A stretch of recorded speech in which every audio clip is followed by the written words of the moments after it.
Hi, hello, this is Clementine from At Books with Clementine.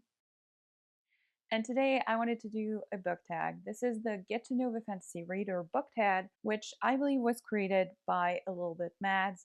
And if I can find the original video, I will link it in the description. Whatever happens, I will also just copy paste all the questions down below in the description.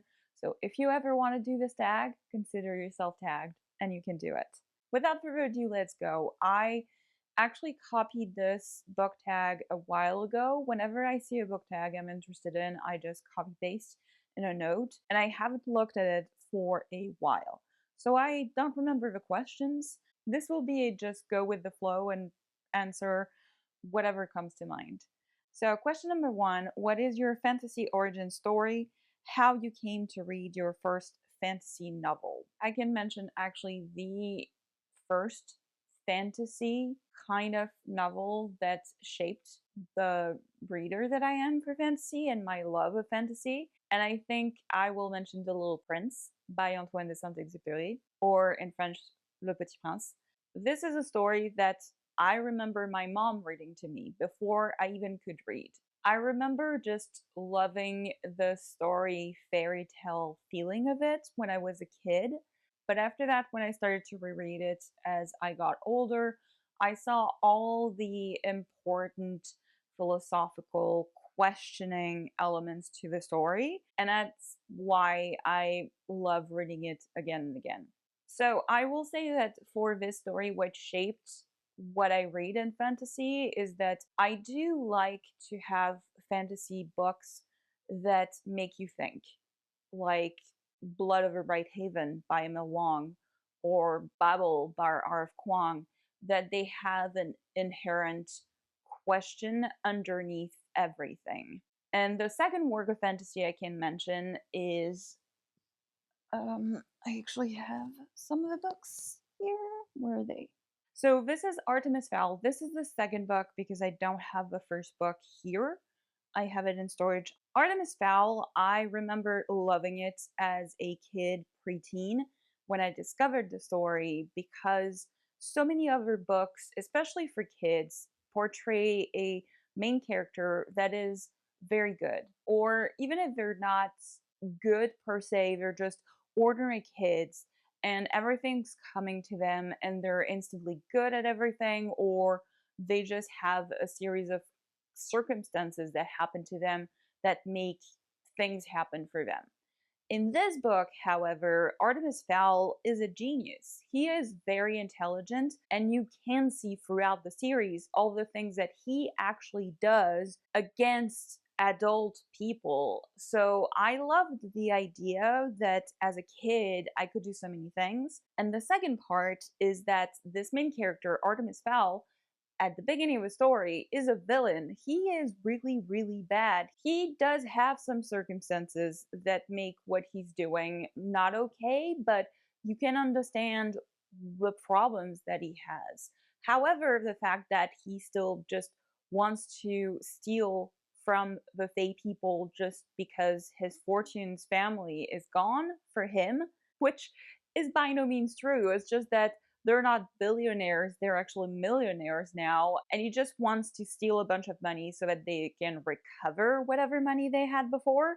All of his reasons to do this are bad. And I think for me, in that story, it was super interesting because as a kid, you self-insert yourself a lot more in books. And I think in that story, it was one of the first ones where I didn't want to be Artemis Fowl, but I could still also see portions of himself in me. The portion of not being understood, also learning things quick compared to other people, and feeling also that adults don't get you.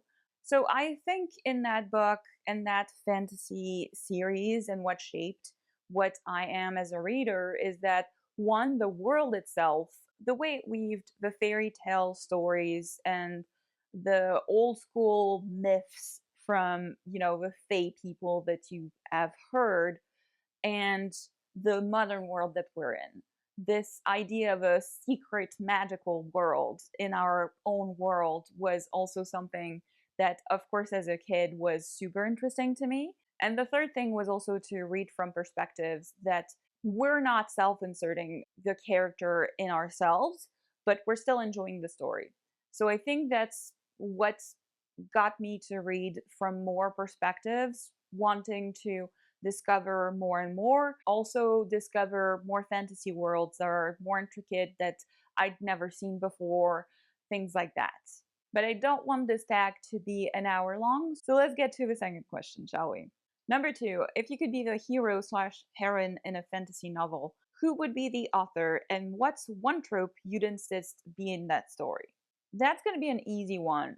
If I were in a fantasy novel, I would love to have TJ Klune tell my story. He is one of my favorite fantasy authors. All of his books have this one trope that I love, which I talked about in one of my latest videos. I try to link it in the description down below, which is talking about some favorite and least favorite tropes. And one of the ones that I love and that I think TJ Klune is doing superbly is the found family trope.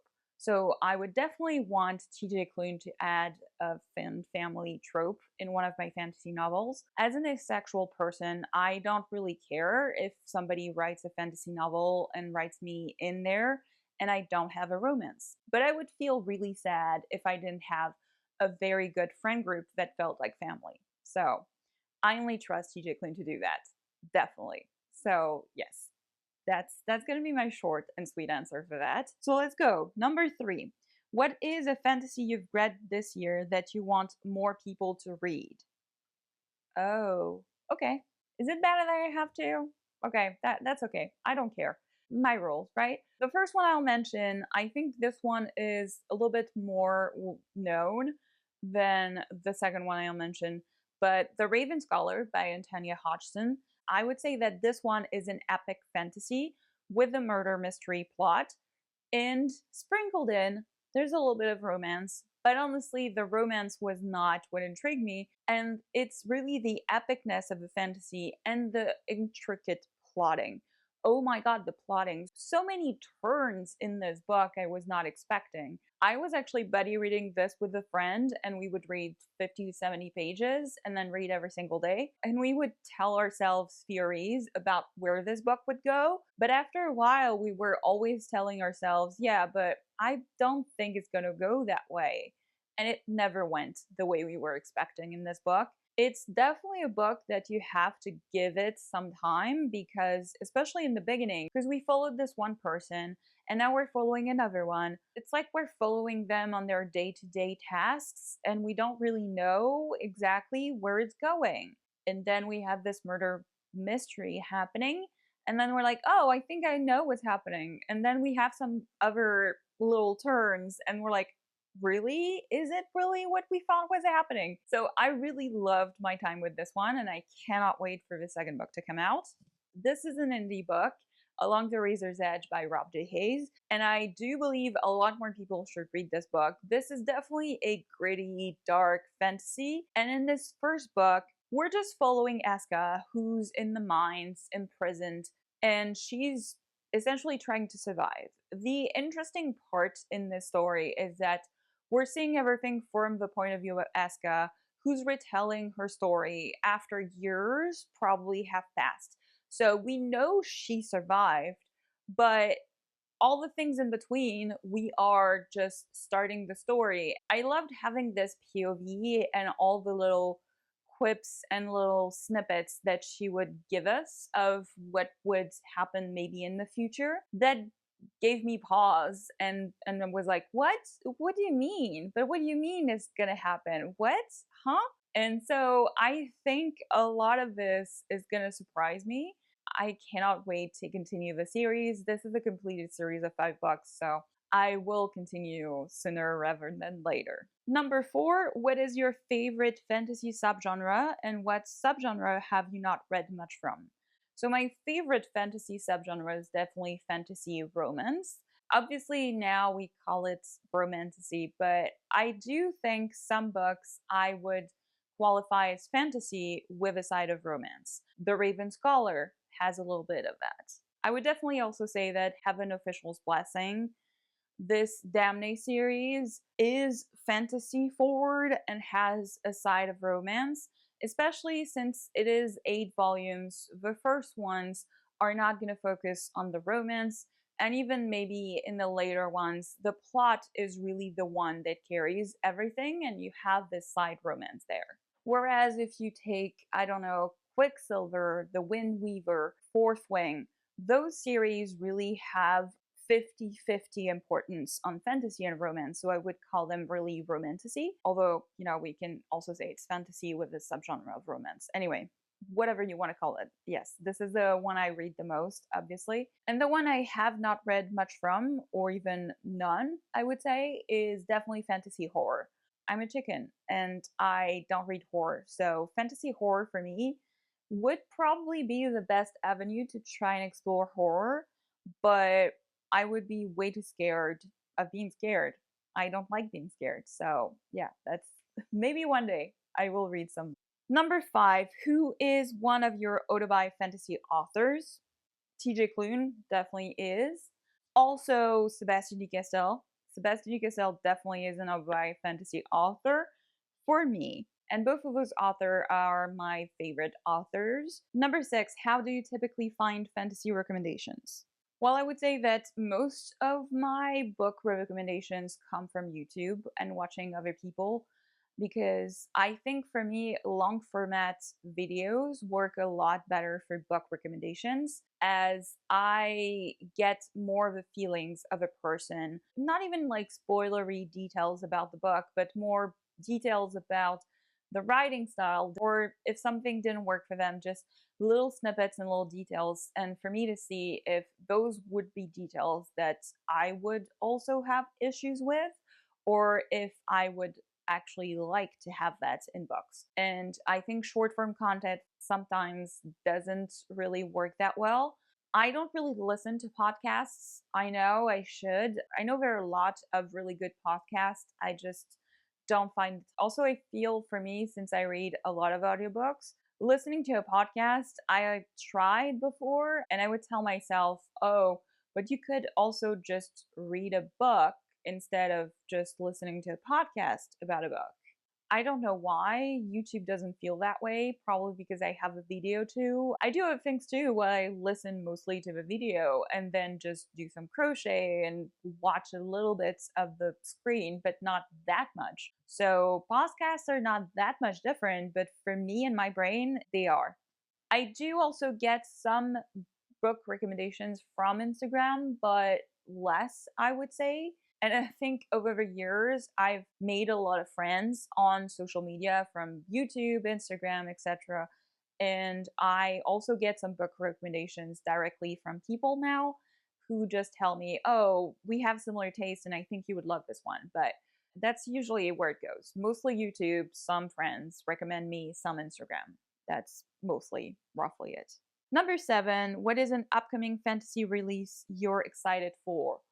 Oh, yes, there's one. I believe that one is a fantasy romance, and that is Everima Maxwell. The book is called Call Me Traitor, and it's coming in December, I believe. I'm so excited for this. I have loved this author's other works. I've read Winter's Orbit and Ocean's Echo, and I loved those. They were more sci-fi fantasy romance books. I've read the synopsis before, and I forgot about it. I just believe it's more fantasy romance for that one. I know it's queer for sure, and I think it might be sapphic, but I'm not sure. It does feature, I believe, an assassin and a swordswoman, something like that, but it seems really interesting. And maybe the second one I can mention that's coming sooner, I think it's coming in August or September. I'll put the dates of release on the screen. That is the new T. Kingfisher Daggerbound, which is the sequel companion novel to Sword Heart. I loved Sword Heart so much. This is one of my favorite fantasy romance books ever. So I'm so excited for Daggerbound. I think it's going to be great. Number 8, what is one misconception about fantasy you would like to lay to rest?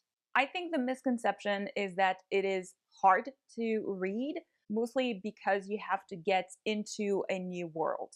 There are plenty of fantasy books that don't have a lot of fantasy elements to this.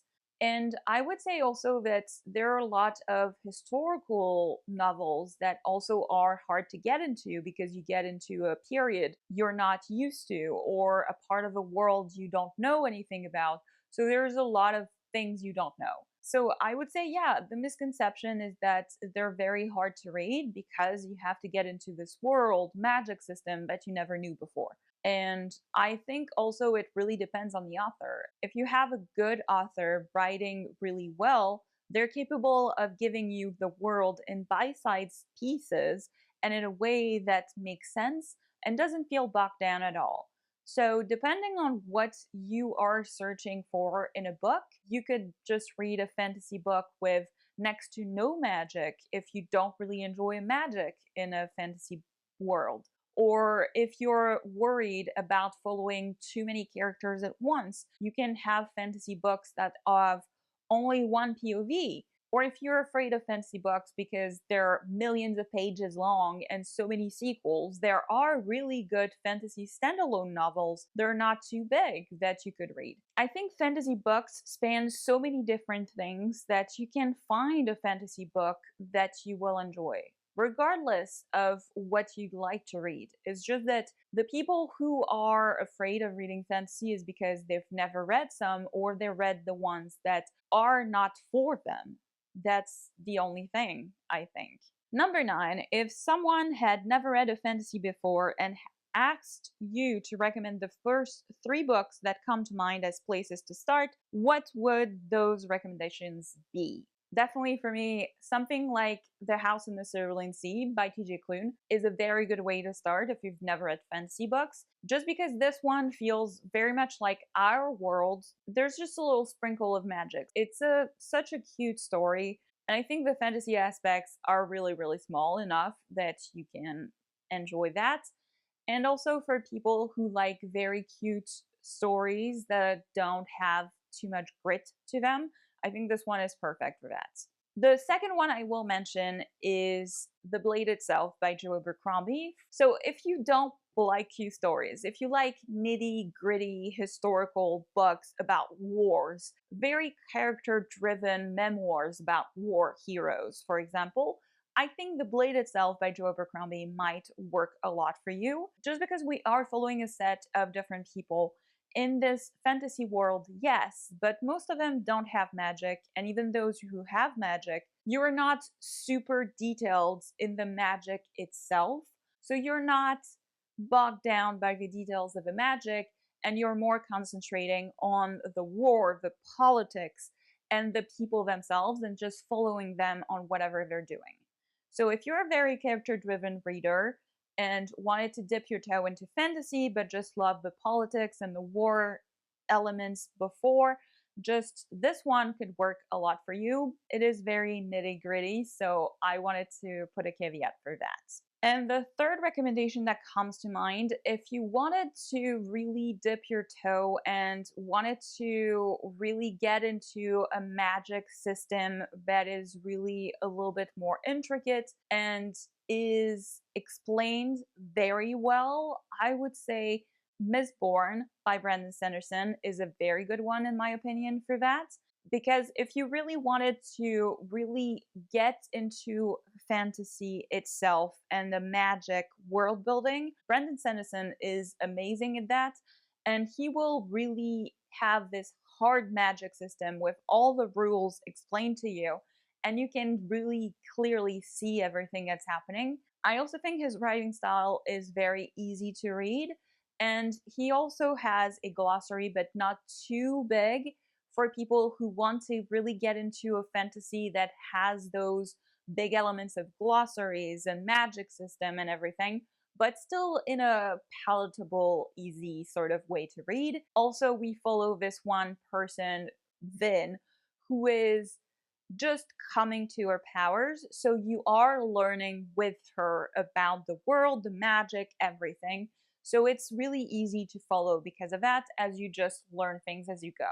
And last question, number 10, who is the most recent fantasy reading content creator you came across that you'd like to shout out? So the last person I subscribed to that reads a lot more romance that I do, but they also read some fantasy books is Kindle. I love the channel. I think the energy of this YouTuber is really, really sweet. I love the videos. I love the ideas. I'm happy that she joined the Discord I'm on Patreon and that we started chatting. And it's been really good. It's given me ideas to watch their videos. I think it's really, really nice to see that. So I want to watch more videos. Starting a YouTube channel, I haven't been watching as much YouTube as I did before. So I've been focusing on the people that I've been following, and I haven't added more people than I usually do. I hope to find more people in the community, definitely. There's definitely a couple people, but I haven't watched their video yet, so I need to watch more. And then, I'll do some more shout outs as we go. I think it's really important to push ourselves up and, talk about each other because that's the whole point of doing these channels, right? Having the book community. So chatting about each other's channels is also a good portion of it for me.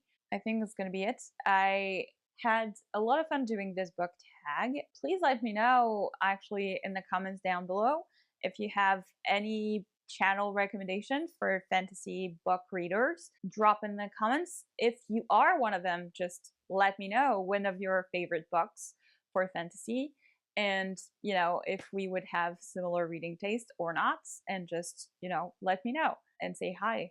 I'd love to connect. And if you didn't have anything to say but just wanted to let me know that you were here, maybe drop a dragon down below as an emoji. I love dragons in fantasy books, so I think that one fits, even though I didn't talk about any single book that had a dragon in it, I think. I think that is it for me today. So with this, I'll stop rambling, get back to reading, and I'll see you in the next one.